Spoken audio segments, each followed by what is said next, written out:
Hi everybody, thanks for joining me for another tutorial in Melinda's Rubber Room. I'm Melinda Pierce and I'm an independent Stampin' Up! Demonstrator, and I'm here today to show you how to make this card. This is one of the cards that we did at our May stamp camp last week, and I am going to point you down to my work surface and show you how I put it together. So I do provide card kits in the mail for those who cannot attend my stamp camps in person. So if you have purchased your card kit, it will be sent out to you shortly. And this card was made entirely with the Happiness Abounds stamp set from Stampin' Up! This is a new stamp set that's in the current catalog. If you're interested in purchasing it, you can do so at my online store at melindapierce.stampinup.net. And I've already done the die cut for the front of the card, and that is done with this die that comes in the set. I want to make sure I've got you in my frame here. Okay, so this is the die that cuts it out. Some of these little items do not cut out all the way, and it gives you this raised little these raised areas here, and it's intended to be that way. So don't, if you cut it out, don't try to get all those little I think they're called brads. Don't try to get all of those little pieces out. Okay, so getting back to the front of my card, I've already ran that through my die cutting machine, and I'm just going to stamp the greeting on the front of my card. And again, this greeting is in that same stamp set. And I am using Rich Razzleberry cardstock and ink. Make sure my stamp is facing the correct way. Stamp that right on top. And then I'm going to go ahead and adhere this to the front of my card.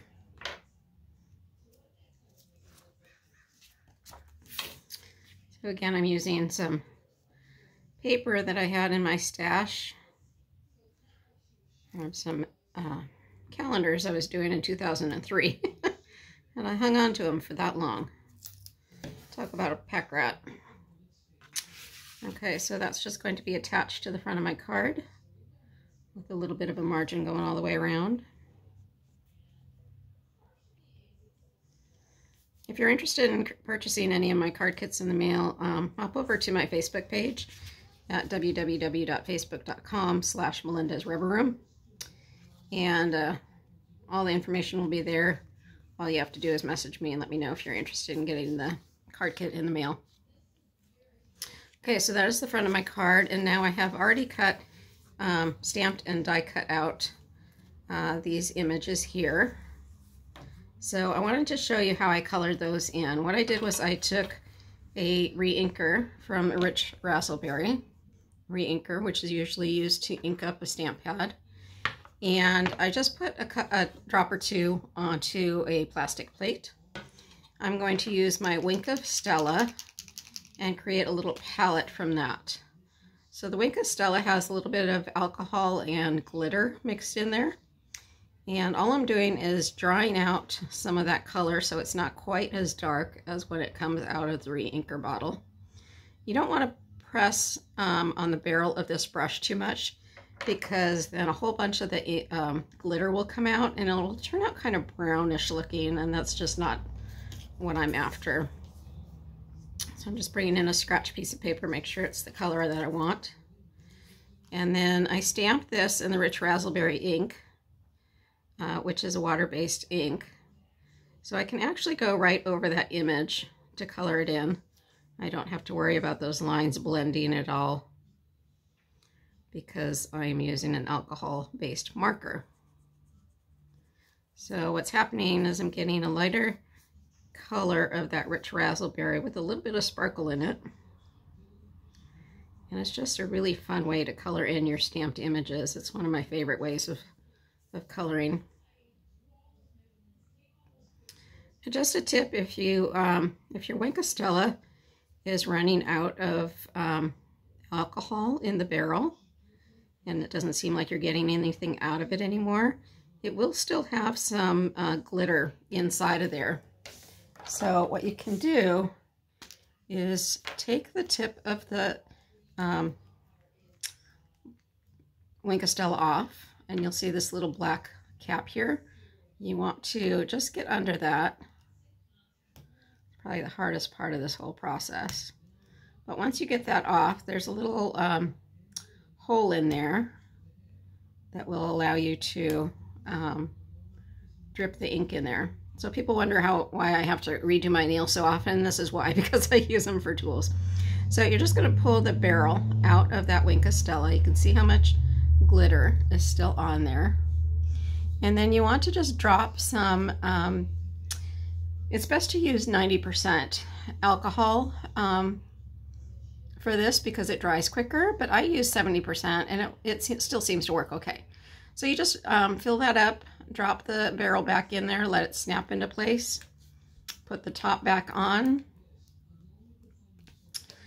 put the cover back on and shake it really well. And then you're good to go. You can just keep using it. So again, don't throw them out when it seems like they're dry because you can still kind of refresh them. Okay, so I'm just going to go a little bit darker in the center here and then spread that out. So you can see with this technique, you can get some shading effects too. I'm going really quickly here, but you can be a little bit more careful when you do it. Don't want to take up too much of your time watching me color. But I did want to show you that technique of how to use the Wink of Stella with the re-inkers. And if you end up getting some dark spots that are a little bit darker than what you want them to be, you can kind of go back and even it out a little bit.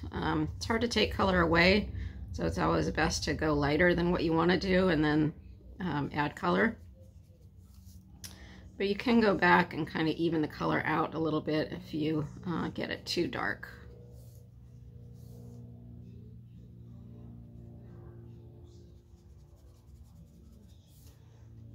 Okay, I'm just going to color in some of these areas that are a little bit lighter just to kind of even it out a little bit. I did want to go for a lighter coloring on this, but because I'm trying to hurry, I didn't water it down or alcohol it down as much as I would have liked. Okay, all right. So there is that, those two flowers are colored in. I'm going to do the same thing with the leaves. So I'm just going in with some Pear Pizzazz. So what you want to do with your Wink of Stella is just wipe it onto your scratch paper until it's kind of clear. You want to squeeze it just a little bit, get some alcohol coming out. Just kind of wipe it around until it gets lighter. Just squeezing the barrel to try to get some of that alcohol out. Okay, and then I'm going to do the same thing with the leaves, just glide the color on.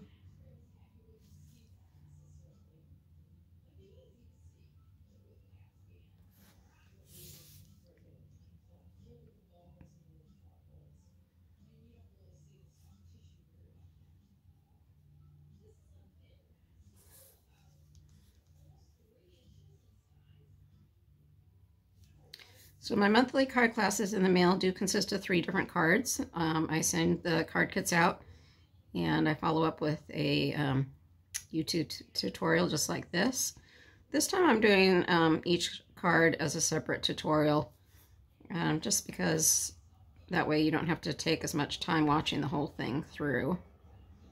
And you can just pick and choose which card you want to work on or which video you want to watch. Okay, so those are the pieces that are going to go on the front. I need to do the same thing with the pieces that go on the inside of the card. So this just has a little flower down here. And then I have a happy birthday stamp that's going to go on top. My camera is not up on the shelf that I usually have it on, so it's a little bit lower, so I don't think you get as much of my work surface in. Okay, so there's that. I'm going to go in real quick and color that rose in. This brush is running low too as well.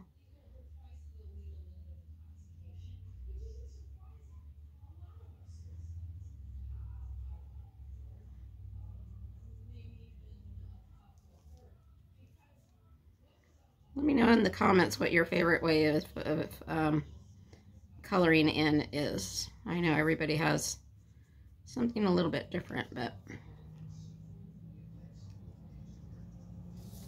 you can use pens or chalks, alcohol markers, Wink of Stella like I'm doing. So many different ways.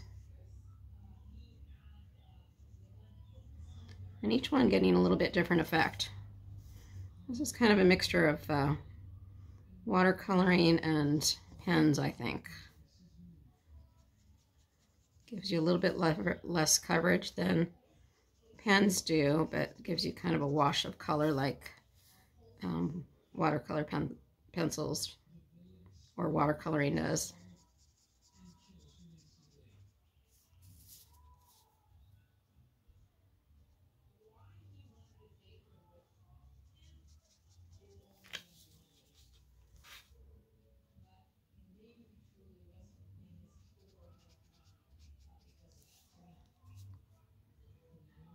Okay, almost done here.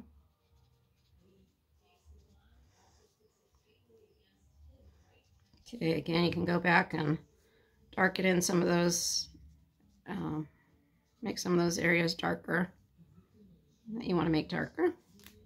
All right, so that's the inside of my car. I'm going to put that aside. Put away my little palette here so it doesn't get all over everything. Okay, I'm bringing my card base in. I'm going to raise my flowers up.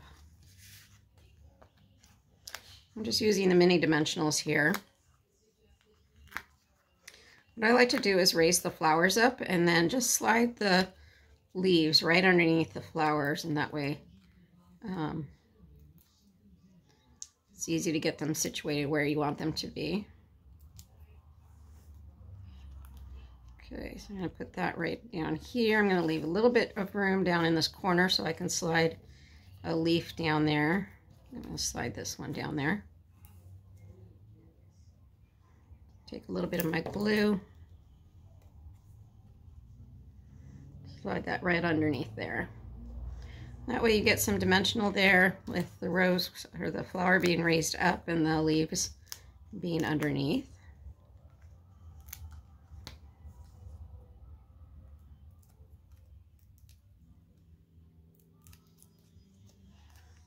Put this one up here. I'm going to tuck that stem in a little bit. And then I got two more leaves here. Put this one under here.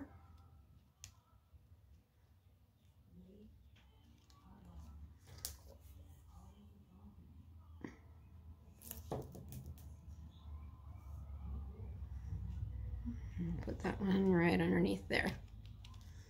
All right, so there is the front of the card all done. Take the inside of my card.